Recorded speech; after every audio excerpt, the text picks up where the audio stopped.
Okay, so the dark web. It's it's uh it's one of those things, right? Like everyone's heard of it, Oh, yeah. but most people, I think, would rather just like not think about it. Yeah, it's kind of spoopy. But that's why we're here, We're going to unpack this thing. Exactly. Demystify it a little bit. Today, we're doing a deep dive into the dark web, using some excerpts from pasted text to help us along. Great source. Now, before anyone starts sweating, we're not turning anyone into like a hacker or anything. Right.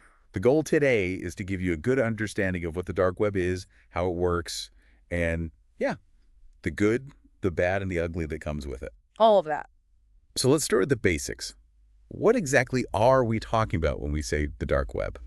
Well, you hear people using deep web and dark web like they're the same thing, Right, they get thrown around a lot. but they're not. Think of it this way. The internet's like an iceberg. Okay, The tip, the part everyone sees, that's the surface web.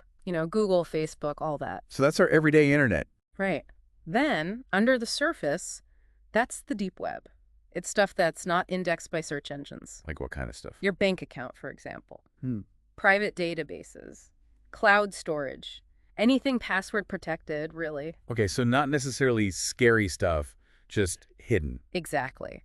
Then, at the very bottom of our iceberg, that's where the dark web is. It's intentionally hidden. Right. You need special software to even get there. So it's like a hidden city or something.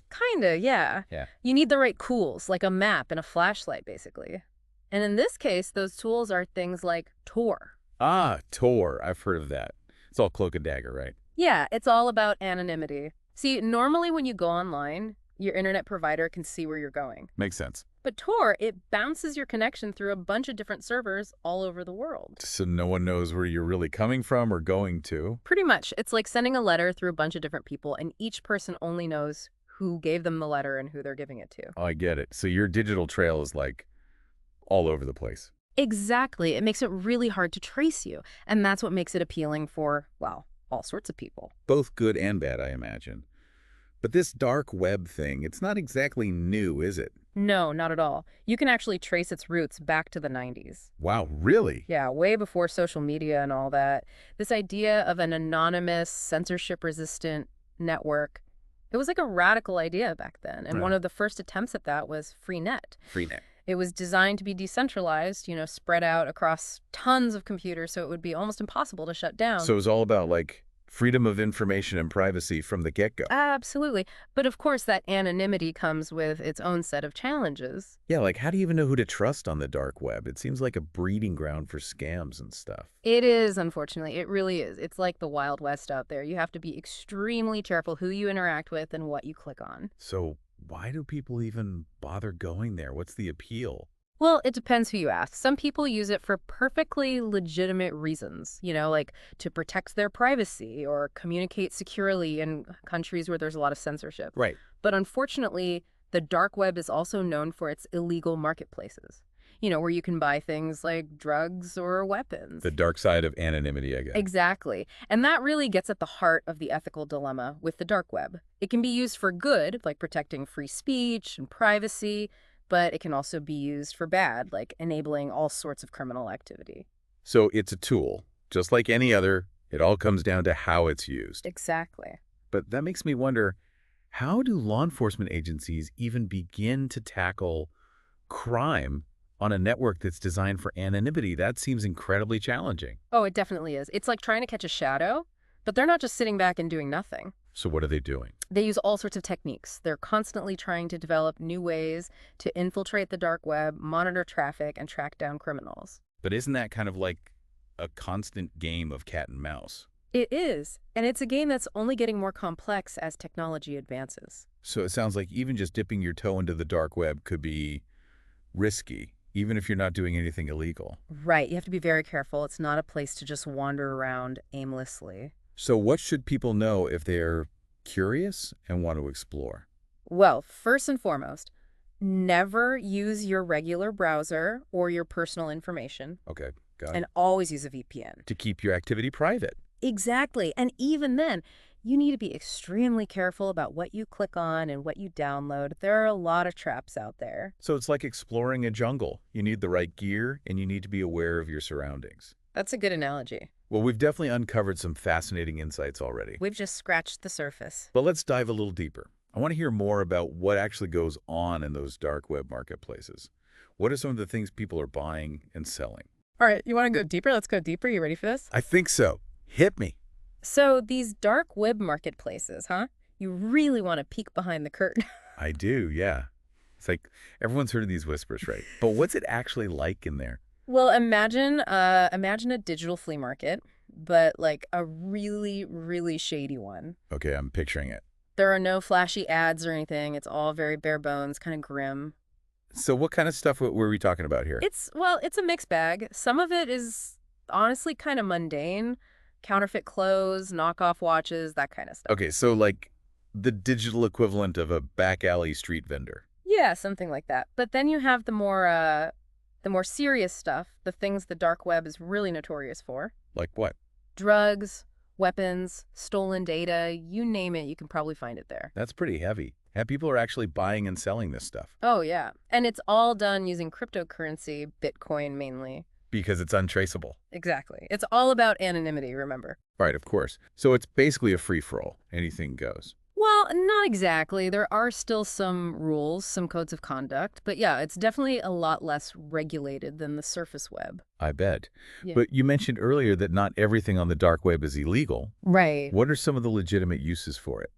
Well, think about people living in countries with oppressive governments. They might use the dark web to access information that's censored in their country. You know, news websites, social media, stuff like that. So it's like a way to bypass censorship and access free information? Exactly. It can be a lifeline for people in those situations. That makes sense.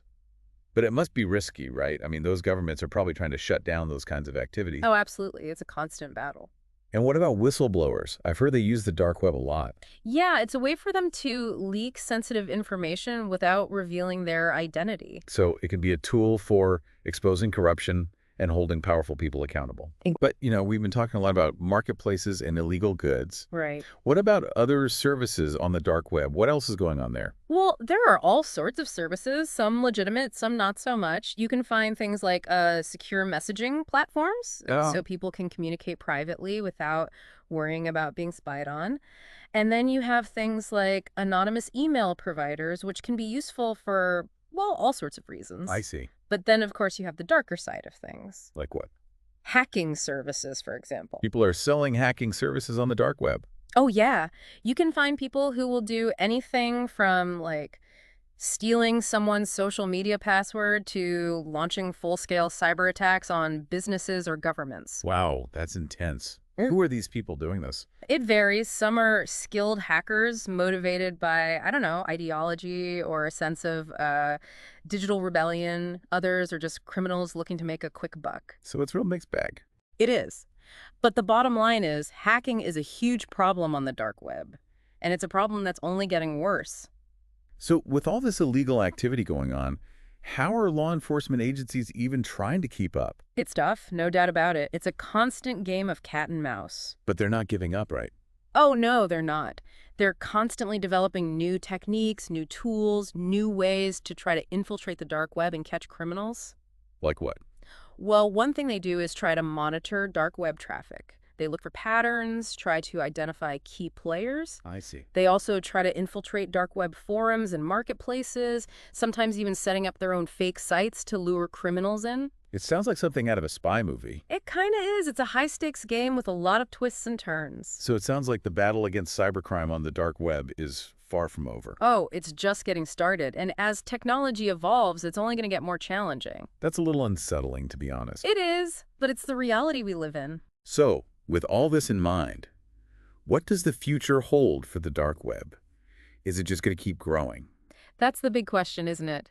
I mean, some people think that eventually the dark web as we know it might become obsolete. What, like it'll just disappear? Well, not exactly disappear, but it might be replaced by something even more sophisticated, even harder to track. Wow, so like a dark web 2.0. Yeah, something like that. But others think it'll just keep evolving, adapting to new technologies and new law enforcement tactics. So it's a bit of a mystery then. It is a digital mystery, and we're all along for the ride. Well, that's a pretty good segue into the next part of our conversation. We've talked about the risks and the challenges, But is there any reason for the average person to even be curious about the dark web?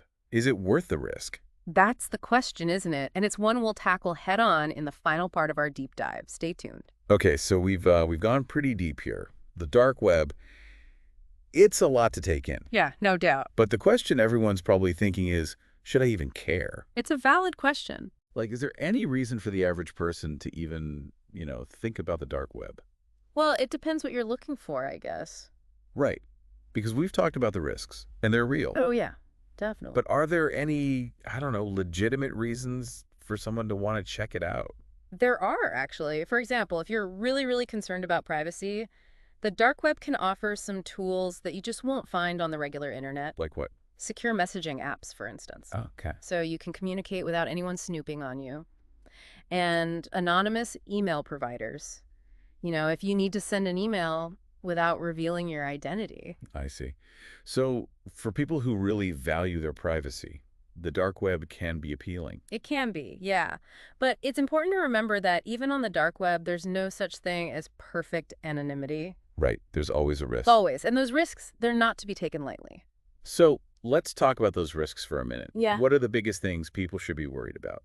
Well, the biggest one, honestly, is just stumbling onto something you really wish you hadn't seen. Oh, right.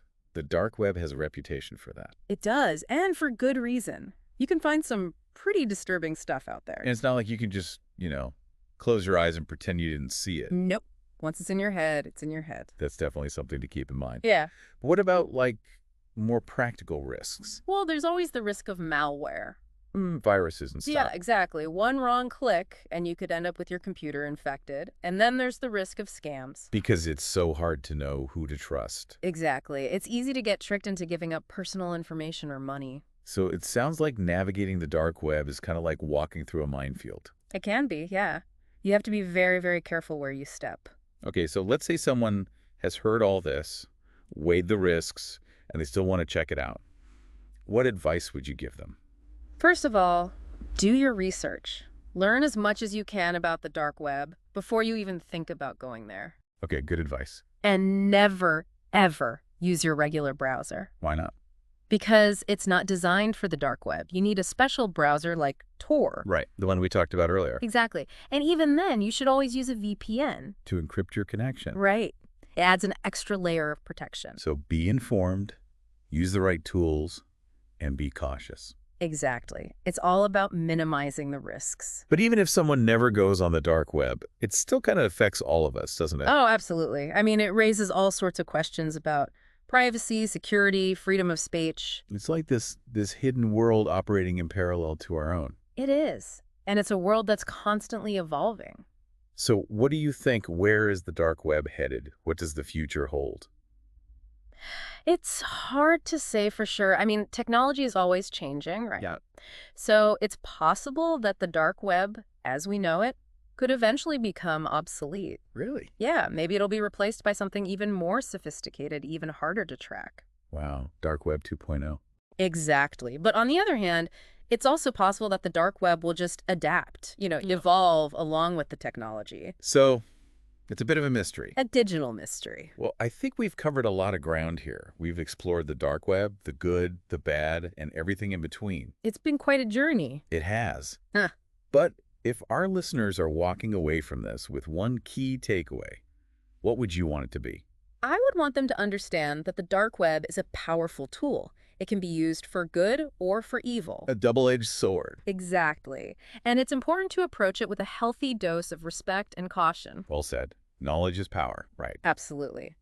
And the more you know about the dark web, the better equipped you'll be to navigate the digital world safely and responsibly. Well, on that note, I think it's time for us to resurface from our deep dive into the dark web. Back to the surface we go. Thanks for joining us on this journey.